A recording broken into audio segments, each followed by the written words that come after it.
Bismillahirrahmanirrahim. Welcome back to the lesson about respect. Children, we are mentioning a story of a boy who was a liar so that you may understand how lies can destroy you. There was a boy who used to look after goats and he was very naughty. One day he decided to play a fool with the people, he did one day he decided to play a fool with the people, so he began shouting aloud, "A fox has come! A fox has come!" All the people who were nearby left what they were doing and ran to where the boy was, but they did not see any fox. The boy then began laughing, and the people became angry and left. The next day, a real fox came, and the boy began screaming, "A fox has come! A fox has come!" But the people thought that he was lying and making a joke of them, just as he had done the day before. So no one went to help him. The fox injured hurt the boy and took a goat as well. See, children, how the boy lost his trust, his God, and got himself injured also. That is why Rasulullah ﷺ said, "Lies destroy you."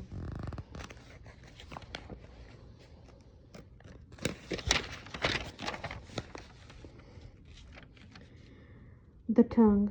The tongue is a small part of the body, but its effects are very big. A small movement of the tongue can cause a big problem. If you swear at someone or make him angry with, then he will want to fight with you. Many times it happens that a whole group of people get into a fight over very small matters. The tongue is such that it is used to badly swear at someone, and when that person wants to fight with you, then the rest of the body gets injured and the tongue remains safe. That is why Rasulullah ﷺ said that every morning the rest of the body beg the tongue for it to remain upright because if the tongue remains upright, the rest of the body will be safe, and if the tongue becomes bad, then the rest of the body will undergo difficulty. So it is very important to keep the tongue safe from speaking out of turn. Think first before you speak. Rasulullah ﷺ said it is a very great act of worship to hold your tongue back from saying anything bad.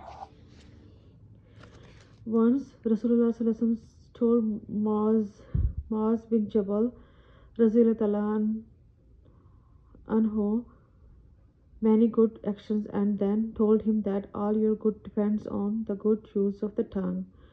Muaz Rasulullah asked Rasulullah ﷺ, everything depends on the tongue. Rasulullah ﷺ replied, saying that most of people who will be thrown into Jahannam hell with their head first because of them not using their tongues properly. A king and his two ministers. Once there was a king in China who had become angry with a certain Englishman and ordered for him to be killed. When the Englishman heard this, he began swearing at the king very rudely in English. The king did not know English, so he asked his ministers, who knew English, to explain what the Englishman was saying.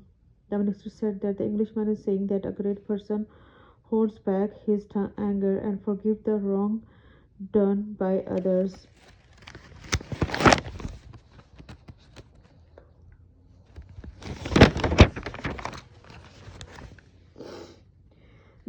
The king felt pity for him and forgave the Englishman. He then ordered that he should be let free.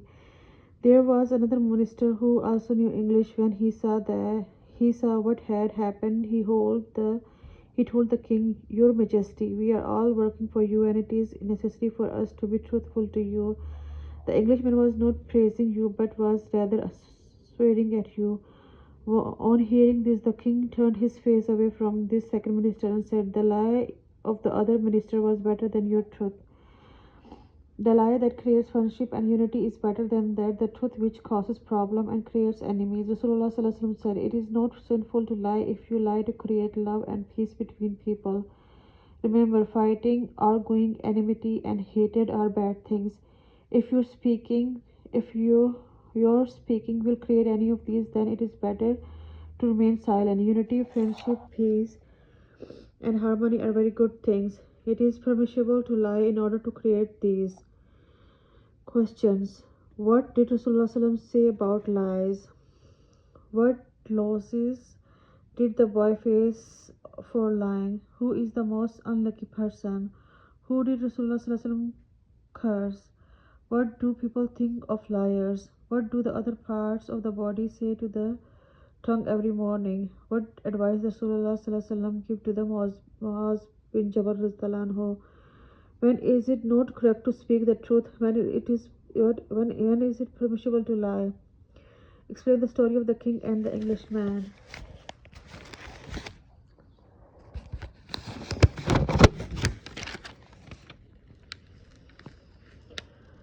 Allahu Akbar. Islamic manners. How children should live. Cleanliness. You have already learned that staying clean and pure is very important in Islam, so you must be clean in everything that you do. You must keep your books, pens, ink pot, desk, pencil case, etc. very clean. Do not write anything that is not important on your books. Do not damage the pages of your books.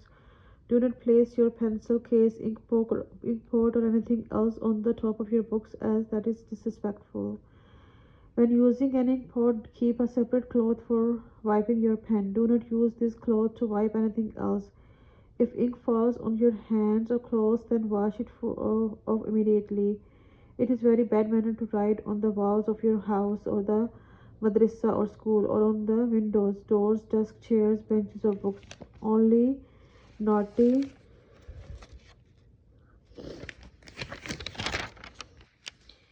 and bad children do that. You must never do it. Keep your room clean. Put everything in order and in its right place. Remove all spider webs and dirt from the room. Keep the place that you will sit on clean, and always dust your bed clean before sleeping. Whenever you go outside, then dust your clothing and shoes before coming inside the house. Clean your face, and when you take your shoes off, put them neatly on one side.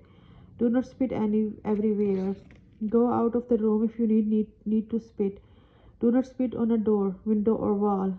Keep your nose clean. Do not keep putting your fingers in your nose. When you clean your nose, do not wipe your hands on your clothes, desk, chair, bed, door, or anything else. Rather, keep a handkerchief or tissue paper for wiping your nose.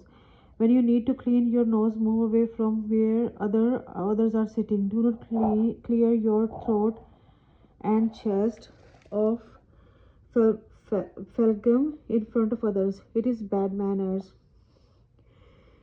It is uncivilized, a very bad manner to let your nails grow long. It is also bad manners to kill flies with your hands. It is also bad manners to bite your lips or trim your nails with your teeth.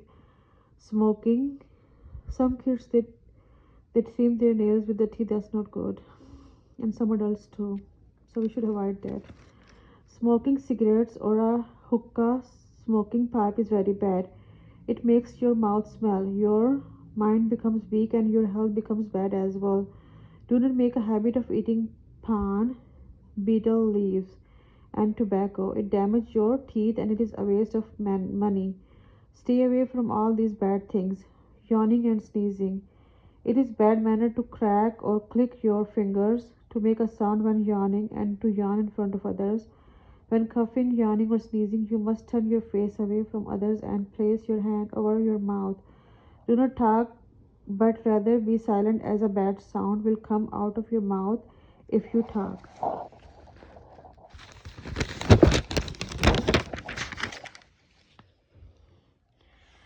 While yawning, sneezing, or coughing. If the yawning, sneezing, or coughing continue, then move away if you are sitting with others. It is very bad manners to continue sitting with others whilst you are repeatedly yawning, coughing, or sneezing. When you sneeze, you must say Alhamdulillah, all praise is due to Allah. On hearing this, then reply Yarhamakallah, may Allah have mercy on you. Then the one who sneezes must then say Yahdikumullahu, may Allah guide you.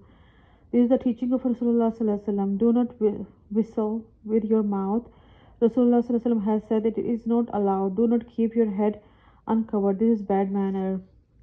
Do your work on your own.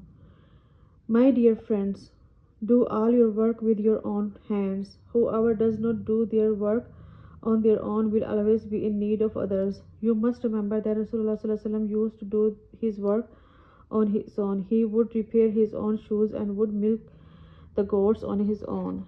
Hazrat Fatima anha was a beloved daughter of Rasulullah Sallallahu Alaihi Wasallam, and she was a very pious worshipper and friend of Allah as well.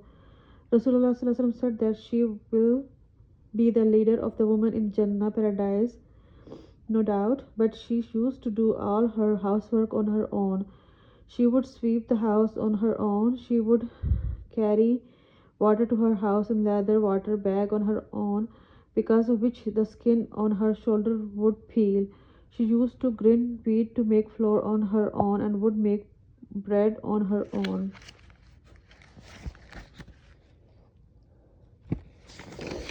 So, dear friends, Hazrat Fatma Anha do all her work, home duties with her own hands. So we should have to do our home duties as much as we can. How should children live? What should a sneezing person say, and what should the one who hears him reply? What work did Rasulullah do with his own hands? Who was Fatma Anha, and what duty and what did Muhammad say about her? What work did Fatma do with her own hands? Meeting one another, salam, greeting, shaking hands, and talking with respect. When you meet, the first thing you should say is a salam, greetings. If it is possible, then shake hands as well. Do not lower your head when greeting. There is no need to even raise your hands. Yes, if the person is far and you feel that your voice will not reach that far, then you may also raise your hands. It is necessary for the young to greet the old. Those who came to a gathering must greet those already sitting, and those standing must greet those sitting. A smaller group must greet the bigger group, and those riding a vehicle or animal must greet those walking.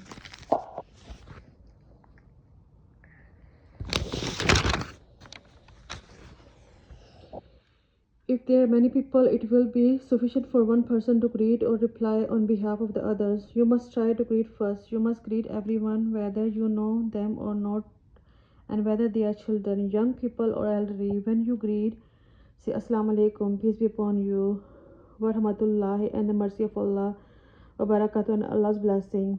If someone greets you with salam, it is compulsory on you to reply. When replying, you should say wa alaikum salam wa rahmatullahi wa barakatuh. The benefits of salam: if you say assalamu alaikum, you get 10 rewards. If you add warahmatullah excuse me, if you add warahmatullah, you can get another 10 rewards. When you add barakatuh, you can get another rewards. So by making the full salam, you can get 30 rewards. Besides the rewards, another benefit of salam is that it creates friendship, love, and removes enmity. Rasulullah said that it is not permissible for a Muslim to stop talking to his Muslim brother for more than 3 days. Salam helps in starting to make people talk. Whoever makes salam first is the better person, and his position in the eyes of Allah is raised. Talking to others. Whenever you talk, you must be polite.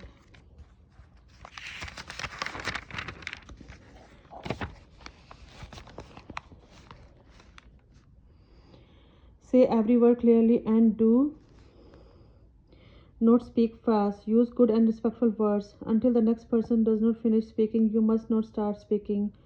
While speaking, if you happen to yawn or sneeze, then turn your face away from the person you are speaking to. Do not speak while sneezing or yawning, as you will make bad sounds with your mouth. When visiting others, when you visit someone, then do not enter his house or room suddenly, whether that person is close to you or not, and whether the person makes parda, wears a veil from you or not.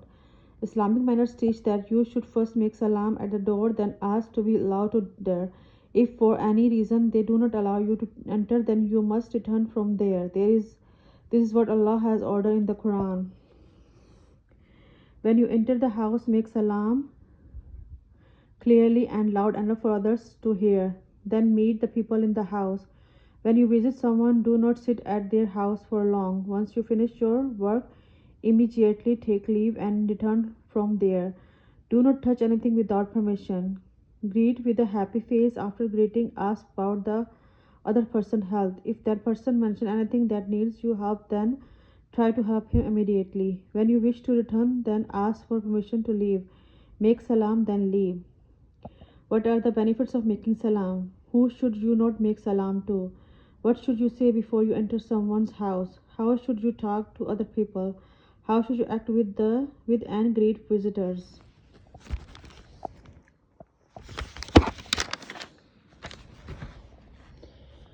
Sports and game.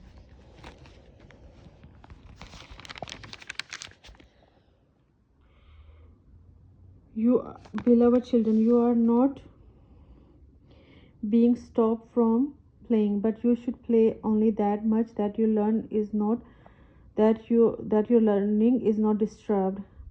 Do not play for more than 2 hours in a day and play those games or sports that will earn you a reward. Games that earn you rewards, sword fighting or any game that help you in using a sword, archery shooting with a bow and arrow or any game that helps in aiming a target, but care should be taken that the target is not in a direction that will hurt anyone. Swimming, but do not try to swim if there is no one with you who knows how to swim. Do not try to swim in deep water. Horse riding. No, nowadays a bicycle or motorbike can be used for the same purpose as a horse. So learn how to ride one. These are games that Rasulullah had done, and he also mentioned that one will get a reward if he does them.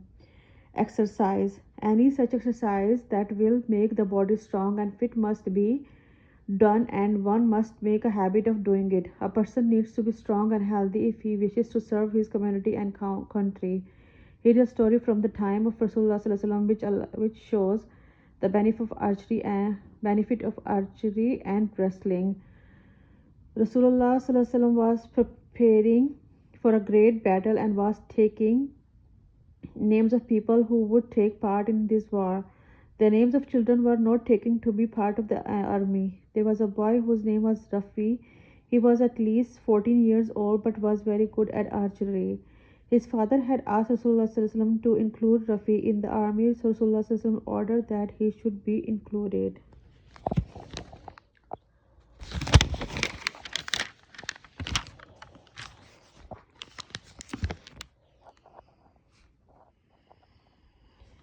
Then there was another boy whose name was Samara. This boy told his father that if Rafi could be included in the army, then his father should ask Rasulullah to include him as well because he could beat Rafi at wrestling. So his father asked Rasulullah, who then called both boys and told them to have a wrestling match.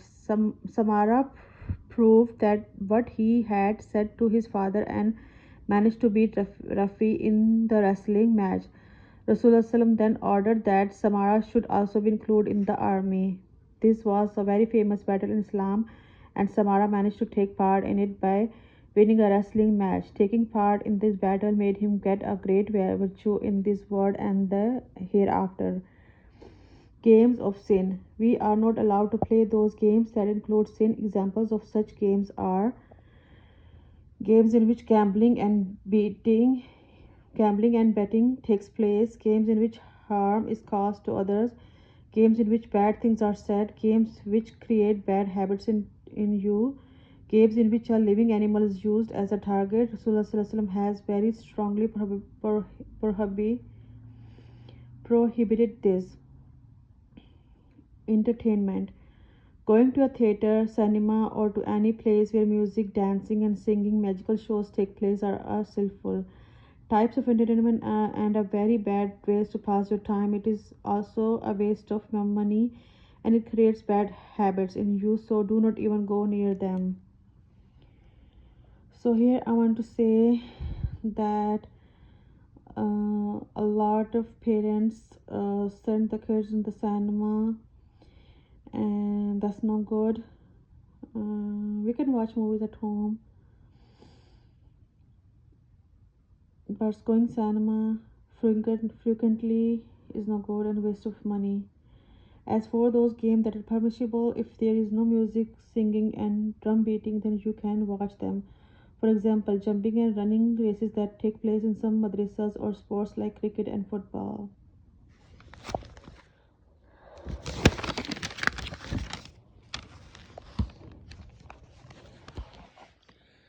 During the life of Rasulullah on 8 days, some Muslims would show a game played with sticks, and Rasulullah and the other Muslims would watch, enjoy, and become happy. Once in the courtyard of the masjid, some Habshi people showed a game played with wooden spheres. Rasulullah himself watched and also allowed his wife Aisha to watch.